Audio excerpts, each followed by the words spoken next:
We're Immobiliser Fitting. This is a brand new 74 plate Land Rover Defender, protected with Ghost 2 Immobiliser. The thief got the key, went to steal the vehicle. It's going to start, but as soon as they go to select a gear, the vehicle's going to cut out. It's not going anywhere.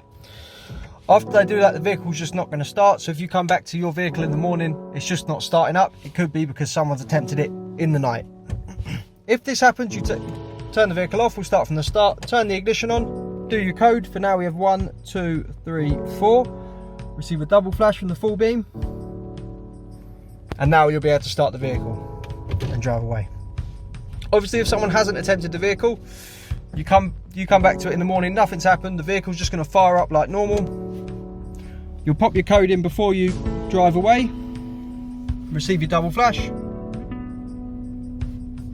and now select your gear. You're good to go. When you turn the vehicle off, the system becomes active within 5 seconds. So when you hop out, the vehicle's not going to start again. To get one of these fitted, give us a call on 0208 212 7393. We're Immobiliser Fit, and it's a Ghost 2 on a 2024 74 plate Land Rover Defender. Thanks for watching.